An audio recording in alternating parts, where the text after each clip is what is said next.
കോന്നി ആനക്കൂട് സന്ദർശിക്കാനെത്തിയ 4 വയസ്സുകാരൻ കോൺക്രീറ്റ് തൂൺ ശരീരത്തിൽ വീണ് മരിച്ചു.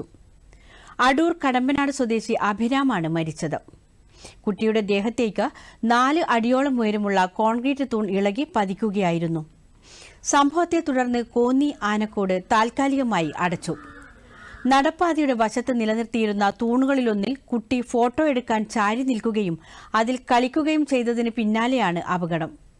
സംഭവത്തിൽ പോലീസും വനംവകുപ്പും പരിശോധന നടത്തും. ഇത്രയും പൊക്കമുള്ള തൂണ് ഇങ്ങനെ നിരത്തി വെച്ചപ്പോണ്ടായിരുന്നു. രാമനാഥ് ഇങ്ങനെ ഫോട്ടോ തള്ള ഫോട്ടോ എടുത്ത് കെട്ടി ഇങ്ങനെ പിടിച്ചു അതിന്റെ മണ്ടയ്ക്കോട്ട് അതും ഞങ്ങൾ അതിന്റെ അടുത്ത് അപ്പുറത്ത് കെട്ടിപ്പിടിച്ച് ഫോട്ടോ എടുക്കുമായിരുന്നു. അപ്പോഴാ തൂണ് വീഴുന്നത് അവന്റെ മണ്ടയിൽ അവൻ അടിയിലായി. അങ്ങനെ തള്ള ഒരു ഓടിപ്പോയി എടുക്കുമായിരുന്നു. അങ്ങനെ ഞങ്ങൾ തൊട്ടടുത്ത ആശുപത്രി കൊണ്ടുപോയി. ആ തൂണ് ഇളകി നിൽക്കുമായിരുന്നു. തൊട്ടതേ ഉള്ളൂ. കൊച്ചു പിടിച്ച എത്ര ഉണ്ടെന്ന് അറിയാം. അത്ര ആ തൂണ് കൊച്ചു അടിയിലായി പോയി തൂണ് മണ്ടയിൽ വീഴും.